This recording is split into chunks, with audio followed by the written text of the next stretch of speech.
First, when I heard voices, I was like, wow, God's talking to me.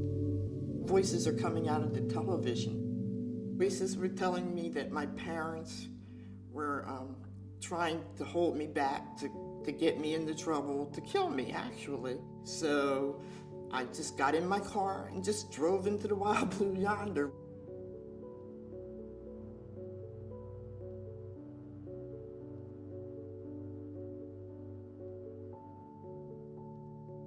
I was born here in Philadelphia, raised in Philadelphia. I went to Friend Select from kindergarten to 12th grade. Here I am, this middle-class black girl. I'm very proud of my heritage and being able to attend such a private school. Science and math. I hated history. I just wanted the chance to have higher education, like go on to college. What I wanted to be at this stage in life, I wanted to be a lawyer or a doctor. You know how each generation wants the generation after it to be better? That's what my parents were focused on, that, and not have to work as hard as they did. When you go to Friend Select, you go to college. My mental health came down on me in my junior year at college. I went to Temple University. I did graduate, not with honors. Let me tell you, my last 2 years were quite a struggle. I came down with schizophrenia. Schizophrenia is a mental health disease. It's hard to comprehend what you're reading if there's voices in your head that are constantly taking up the space that you're trying to reserve for something else.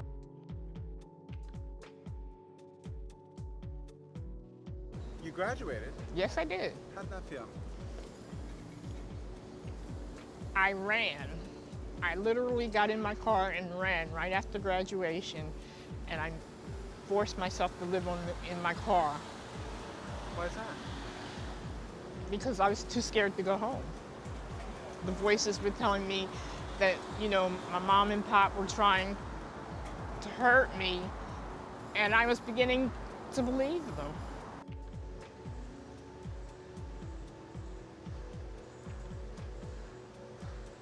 These streets represent home to me. I spent many nights lying on various steps and calling it home. What transpired between Temple University and your time on the streets? Marriage. Marriage that lasted approximately 11 months.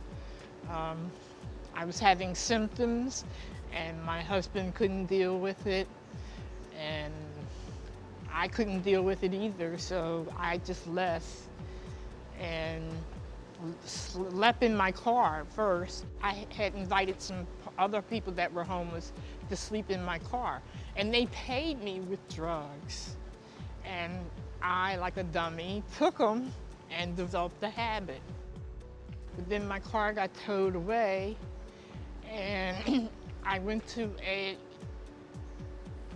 refrigerator place that sold refrigerators, and I got a big box, and I made that my home.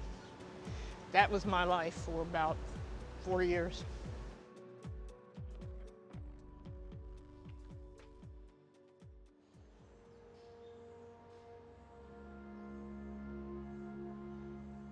My family hadn't given up on me.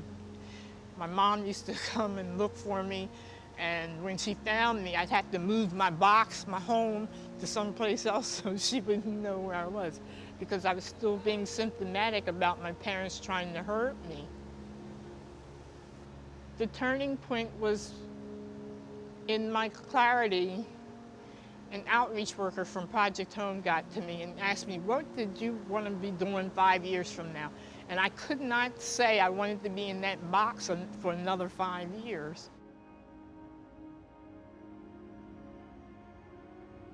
There was a receptionist on the desk named Patrick. He's no longer with Project Home, but he said, welcome home. And I've been home ever since.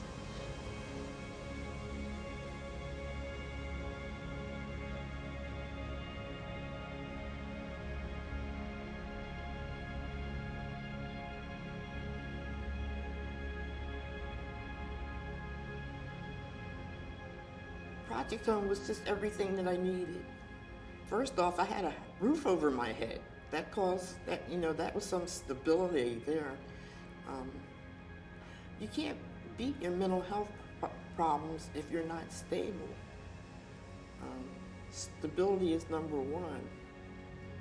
Number two is to have someone, a good support system behind you.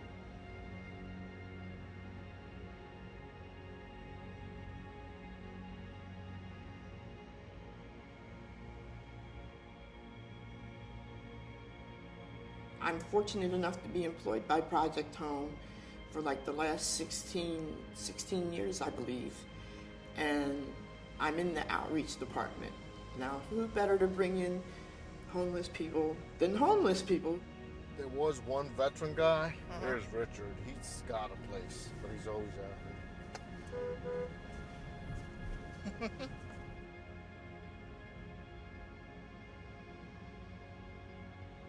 Hyacinth, when you do this outreach, what's your goal? To get as many people off the street, either into shelter or transitional housing.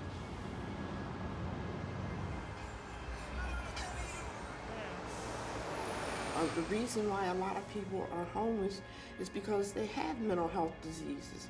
My hope for them is that they don't spend another winter on the street. Winter is outrageous. It's just outrageous. Good morning. Are you in need of any services? Are you okay today?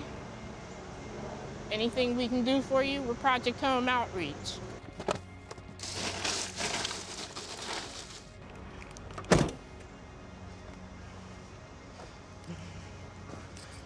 My mom told me on her deathbed, you stay there. So I stayed. And I'm not sorry that I did. I'm here for the long run. Hey, there was no future for me. That was my opinion of my self-worth. I had no worth. It was only after my mom, dad, and I had started to bond that I felt that I had a future possibly going for me. After I came to Project Home, I was like, oh, hell yeah, there's a future.